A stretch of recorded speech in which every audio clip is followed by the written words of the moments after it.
Hi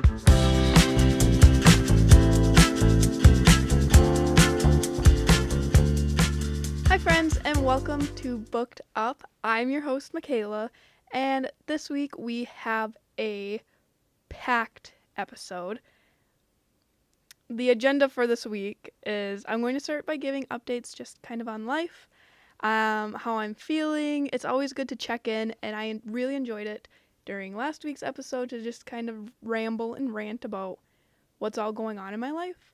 And I want to continue being real and honest with you all to be able to show like this pod is a safe space to be able to talk about whatever because I'm being vulnerable and open. So yeah, I'm just going to kind of give an update, chit chat about my life before we then start going into the bookish topics, the whole reason for this podcast. I'm going to talk about my opinion on Bookstagram and being a slow reader, and then I'm going to do another segment of Am I the Asshole? Because I enjoyed reading them last week. They were shocking, and I think it's just fun to end on something a little fun, add a little bookish, add a little bit of me, add a little bit of something else to keep the podcast a podcast, you know. Oh! I'm also going to be starting the video component of the Booked Up podcast, so now you can see my face. You can see these episodes on YouTube. YouTube is a platform that I keep near and dear to my heart. I think I may have talked about YouTube before in the first episode, but make sure to subscribe so that way you can watch the episode if you would like. So you can watch the episode if you'd like. I already have a Booked Up YouTube channel that will be in the episode description, as well as the Instagram accounts and TikTok associated with Booked Up and my personal bookish stuff. That will all be in the episode description from here on out. That way you can see it easily and quickly. Okay, now to what has been happening in my life. Just kind of a weekly update on how things are going. Mine just happened. Like, my update about, like, my mental health just happened recently, like, an hour ago or so. Why do I always feel embarrassed or insecure when people in my real life find my socials or see that I'm trying to do a podcast? Like, I always feel so embarrassed, and what I'm doing is not... it's so hard to explain. But, like, does anyone else feel this way? I always have, and I think I may have talked about it in the first podcast associated with the YouTube thing, how I would always delete my YouTube channels because I would get embarrassed when people who I knew from school would find my accounts and be like, oh my gosh, look at this video made. Like today I checked my book talk for the first time in a while because I want to start posting podcast clips on there and reach more people. And it showed that 5 people I know viewed my profile, and immediately what went on in my head was, oh fuck, never mind, I'm going to delete all of my accounts and the podcast because this is embarrassing and that they are probably making fun of me right now, and now I'm insecure. But I know I have to fight those feelings and thoughts and remember that what I'm doing brings me joy and it's something I want to do. It might not be everyone's forte, it might not be what everyone wants to do, but this is something that I personally enjoy doing. And I have to remember that, like, I've gotten compliments from people I know in my real life about what I'm doing, and my boyfriend is super supportive about all of this. I was really embarrassed at first, but now I'm like, when we ask, like, oh, what are we up to for the day? I will straight up be like, hey, I need to record a podcast episode. I need to do this. I need to do that. He's like, okay, sounds good. Like, works for me. Like, get everything set up and go do it. So I love that. I love that he's super supportive about all of this. I keep playing with my hair. If you're watching, sorry. But I I just have to remember that there will always be people who are going to judge and who will make comments about what I'm doing, because like I said, it's not their forte, it's not what they want to do, and they might see it like, oh, you don't have a huge following, why do it?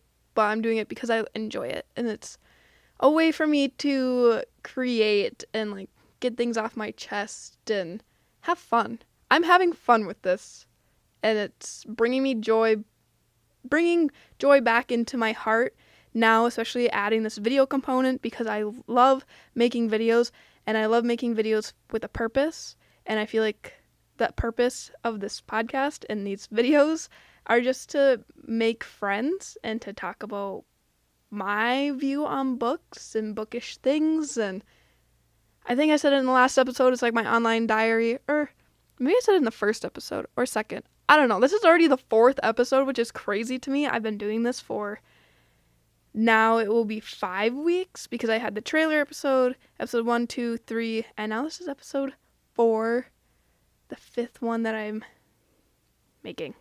The 5th week going on. That's so crazy to me. Anyways, so I have to remember that people are always going to judge and always going to hate and make comments and think what they're going to think, but that there are also going to be people who enjoy what I create and who will be there for me no matter what. I've had people say that they enjoy what I'm making, like people I know in real life, and that my content's really cute and my page is really cute and they interact with all my stuff. So that feels nice that people I know do enjoy what I'm doing, but it will forever be a battle that's in my mind, and I can't succumb to the pressure of embarrassment and wanting to delete everything, because that's not the way to go about it. I just gotta forget what other people are gonna say and do what I want to do for me and what brings me joy.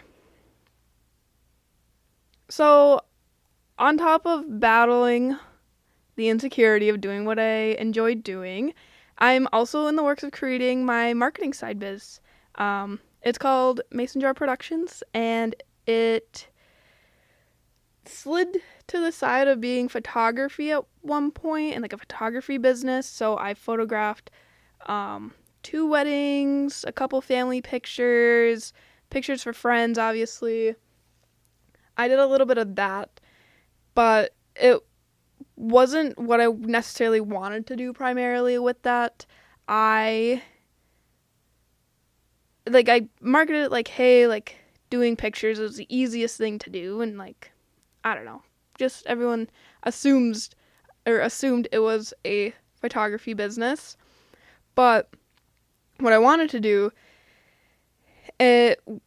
I would want it to be to work with small businesses to help manage their social medias, make graphics for them, reels, help with branding and website stuff, like a whole production business. Like, I want to produce content for you. I want to make the graphics and make the posts and make your schedules and all of that, and help small businesses, either local businesses, online stuff, maybe help some authors with their marketing things, help get websites for them up and running, like smaller authors. So that's what I want to do. And I've got a lot on my plate right now because I'm super busy, like, with this. This is really fun. It's not like I'm complaining, but I have my full-time internship still. I am grinding and trying my best to get all this stuff for the podcast up, and I'm making the website and the rebranding from my Mason Jar Productions photography to now just Mason Jar Productions content creation specialist and digital marketer business. That's what I am doing for that, and it's taking slower than I wanted. It's developing slower, but it's fine. Rome wasn't built in a day, and good things take time, and I had to keep reminding myself that, like, I'm not going to blow up overnight. I'm not going to get 100 clients the first day that I'm like, hey, this is what I do, this is what I offer. I have to remember it takes time of me marketing myself in all aspects. I have to market myself for the marketing business. I will have to market myself for the podcast stuff, market myself for Bookstagram. Like, it's a lot of marketing of myself in all of these different sections, as well as actually working an adult job. So that's a lot of fun. Okay, now that I've done a mini update on how I'm feeling currently, let's talk about actual bookish stuff. And this week's victim is Bookstagram. Maybe not a victim, but Bookstagram definitely has its pros and cons to it. And I want to list off mine. I'll list off the cons that I have for Bookstagram first, because hearing bad news before good news is usually better than good news and bad news. You want to end on a high note. And yeah, I have just a few cons listed for how I feel about Bookstagram, and this is what they are. So my first con is that people give the vibe that reading is a competition. The second one is people are follower hungry and just want the popularity of it. Those who shame what you're reading. The pressure to be reading certain books quick because that's what is popular at the moment. And if you don't read it at that exact time, then it's irrelevant. And it's usually always the same books being recommended and promoted. So these are just, 5 cons that I had. And it's a lot of things that I've noticed when I join different group chats. They're mostly just, look how many books I've read, look how many books I've read. I read 20 books, I read 15 books, and they are always reading a lot. And it's like, I feel like I would brag too if I read a lot of books, but there's people who get down on themselves and like, oh, I set my reading goal to 210 and I'm only at 190. Like, oh my gosh, like, okay, well, be happy that you read 190 books this year. I'm at 6 and my goal was 24. And that's okay. My life has been so busy with everything that I don't have as much time to read as other people, and I'm not that fast of a reader, which is another thing that I'll talk about later.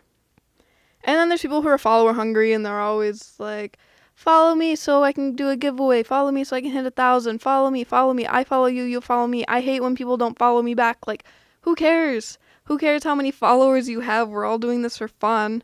We're not doing this for a living. Unless you are, then good for you. But not everyone is doing social media for a full-time living. And just be grateful that one person wants to follow you. Be grateful that the 500 people want to follow you. Don't be pushing for more and more and more and more. Like, being on Bookstagram for the popularity is the wrong mindset to go into this, which makes all the cons, like, the cons list keeps growing because of that. And the pressure to be reading certain books quick because it'll become irrelevant is so insane, because I feel like if I see one book, I see 20 other people posting the same book. Like, I read this, I read it. And that's what will make you blow up, I guess, because people will reshare and be like, oh, I just read this too, I read that too. Or on TikTok, it's always the same books. But it also might be how I curated my feeds, especially my TikTok feed. But like, the pressure, because everyone's read Powerless already, and now the 3rd book is coming out. It's coming out. I feel like because I didn't read Powerless when it was relevant, that I can't read it anymore, which is crazy. But I just got out of that mindset of books. Like, it's okay to take time to read a book. It's okay to not read a really popular book now, because it's still a good book, even 4 months after it is popular. Like, it'll forever and always be a good book, no matter how relevant it is on social media. So that's a mindset I feel like a lot of people need to get, because I could read the Twilight series, and that was popular in, I don't even know when, but it's not relevant right now, but it's still a book you can read, and it'll still be a good book. Anyways, My pros to Bookstagram definitely outweigh the cons. My personal pros to Bookstagram are being able to be uniquely creative, and no two accounts are the same. Learning about new books and authors and genres that I personally would have never found or heard of before.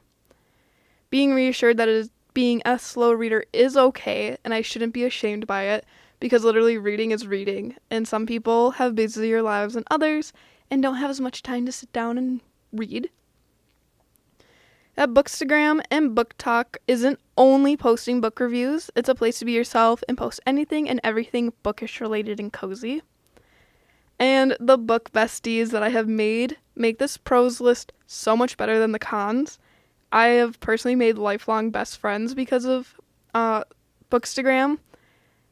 I created an account, and now I have a group of girls that I will go to with anything and for anything, and I know I can rant to them and they'll come for me, and vice versa. And they're the ones that I go to before anyone else, pretty much, and they have my whole entire heart, and I love them, and I think they know who they are.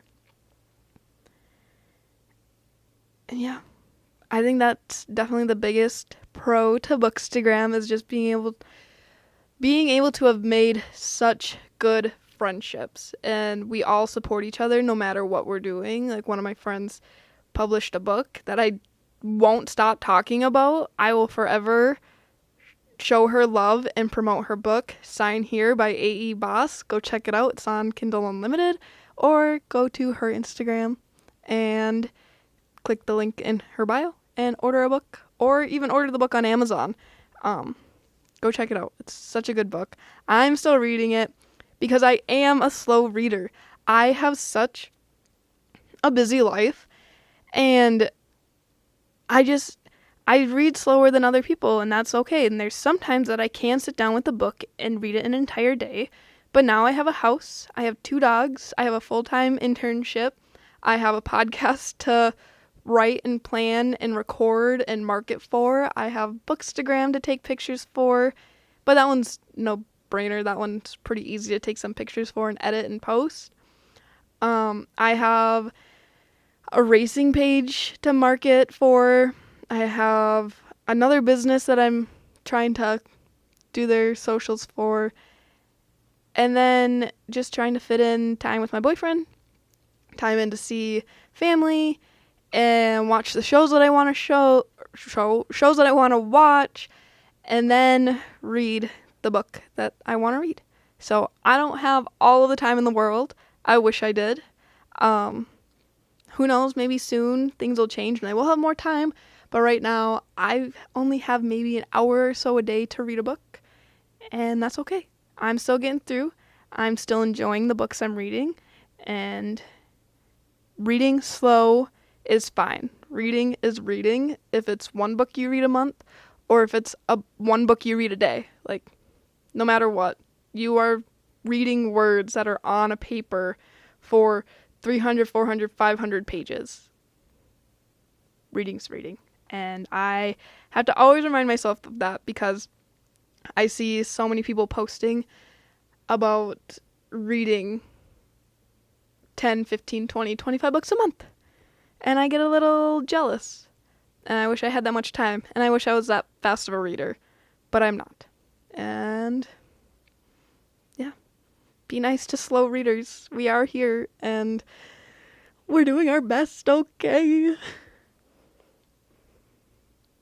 Overall, I love Bookstagram and the community I've found in those who I surround myself with.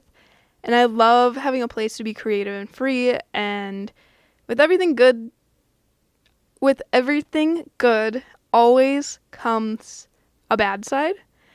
So take that as you wish. Bookstagram rant is now over, I guess, for now. Now it is going to be time for Am I the Asshole? Let's dive into Reddit to see what the heck is going on. And I don't read these posts before recording. I go based off of the title of the Reddit post. So Let's see. Okay, sorry. Little commercial break there. My boyfriend got home from doing what he was doing, and I still have part to record. And you might hear my dogs running around because they are not a fan of when my boyfriend's outside doing stuff, and they are not out with him. Anyways, let's get back into Am I the Asshole? So, this first one says, am I the asshole if I tell my friend who is pursuing music that she can't sing? My 23F friend, my 23F friend, 23F, who I've known since freshman year of high school, is currently pursuing music in LA. She is an incredible writer and went to a great private liberal arts school in California for writing. So many of us thought she would pursue songwriting as opposed to singing. She has released 3 songs and has an album on the way, and they are just bad. She's got a horrible timbre, Timbre. It's flat and whiny and with weird modulation in pitch. She's even worse. And she's even worse live. All of her LA friends are gassing her up, telling her she is amazing and supporting her, but I wonder to what extent it will hurt her in the future when someone in the industry finally says those words, "You can't sing." I want to support her in her future, but it's tough to watch her actively and ambitiously pursue something she is objectively bad at. Would it be better for a friend to say something, or should we all just wait it out? I don't think you're the asshole. I don't think you're the asshole. I personally would like to be told if I am not good at something, even if it will hurt my feelings. But make sure you say it in a nice way. Not, oh, you're bad or oh, you suck. Just say, hey, I don't even know how you would say it. I don't think you'd be the asshole, though, because I would also want to say something if someone was not good at it. A lot of this comment says, this is such a difficult situation because you're damned if you do and damned if you don't. I guess, yeah. And it says the worst part is that it seems like this is a dream that she believes is worth pursuing, and you don't want to be the person to crush someone's dream when they're trying their best to make it possible. I guess it's just all a matter if you want to see her hurt sooner than later. If hurting her sooner will be easier than after she put time and money and effort and energy, blood, sweat, and tears into it, and then being hurt later on down the road in probably a more harsh way. But who knows if this person will even listen to you or take your advice of, oh, you're not good, because then they'll be like, oh, well, what do you know about music? I don't know. I personally don't think that you are an asshole or that you would be the asshole if you said that you are not that great. Oh, the update says, thank you, Evan, for a lot of constructive criticism. I'm going to continue to support my friend's career and keep my mouth shut. I also see that, too, of just supporting and then being a shoulder to lean on later on down the road and keeping that to yourself. But I've always wanted people to be honest with me if I wasn't good at something. I'm hard on myself a lot with my creativity and like what I create. I never think it's great, but a lot of people tell me it is really good. So I'm the opposite, where I'm always like, I'm not good enough to do this, and I have people telling me like I am good enough to do it. So this would be vice versa. If I was like, yeah, I'm the best at this and I'm going to pursue this, and someone's like, oh, you're not that great at it, you probably shouldn't waste your time.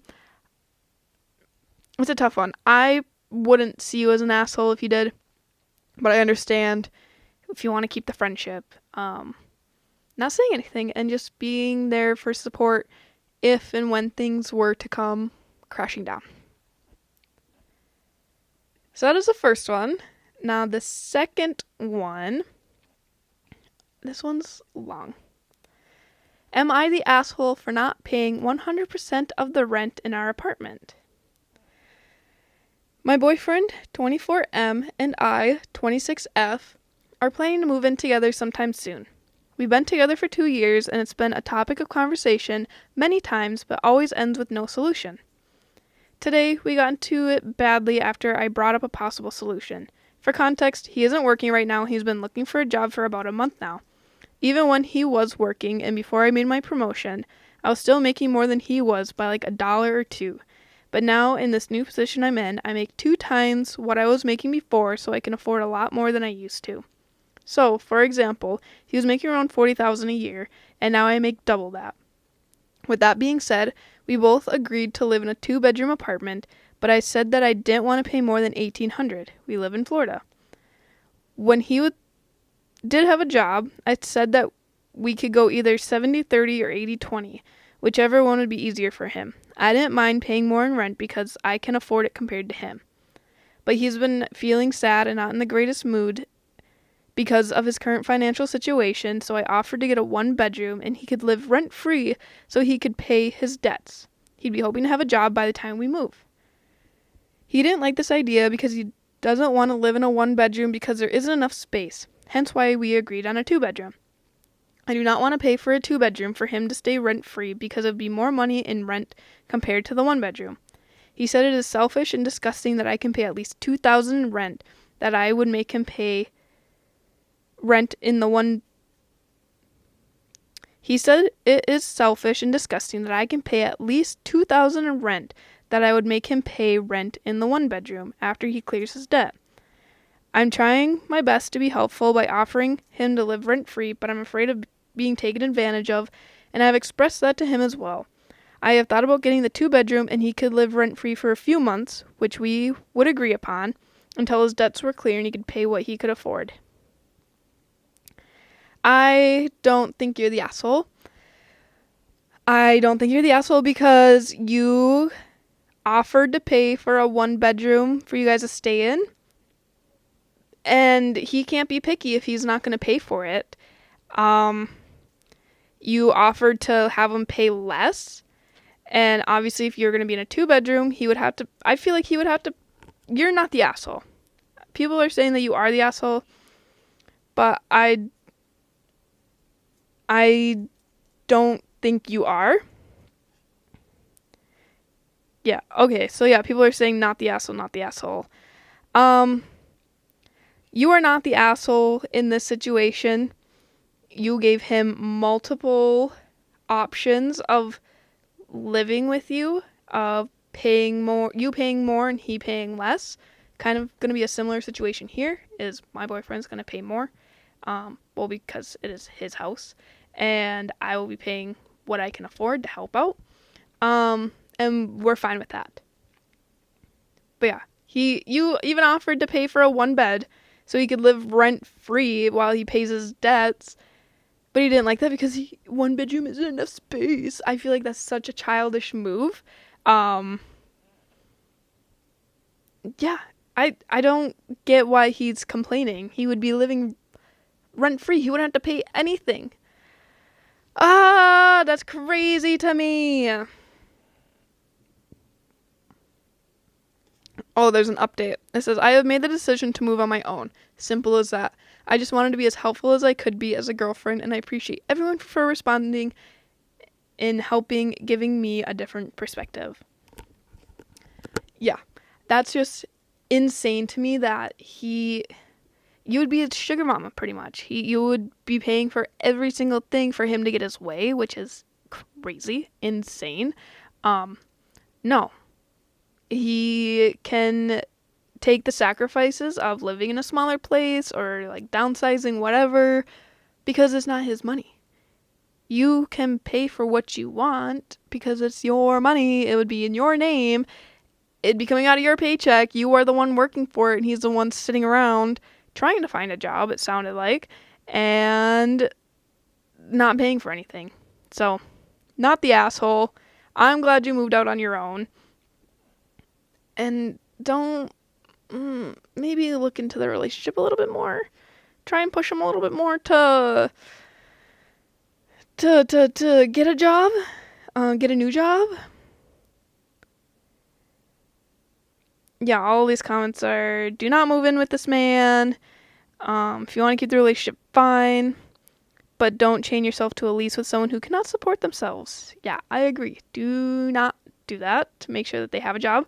Or make sure you really sit down and talk through everything about payments and keep them in check and in line for if he's finding jobs and what he's applying for, and make sure he's going to interviews and like push the little bird out of the nest a little bit to go be employed again. I don't know. Show some effort that you're trying to find a job and gonna help, and not just sit around and suck up all of your girlfriend's money. Okay, so that is going to be it for today. Thanks for hanging out with me.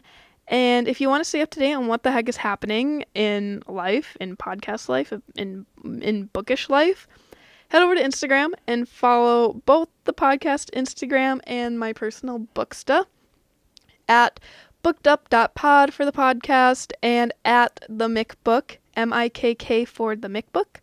That is my personal Bookstagram. They will be in the episode description. And go follow my TikTok. That is at the MickBook, same as my personal Bookstagram for even more podcast updates. That's where I'm going to try and start promoting a little bit more, putting out clips. Going to start creating on that again.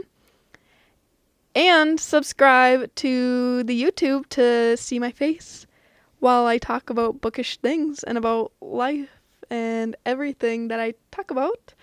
I appreciate you being here.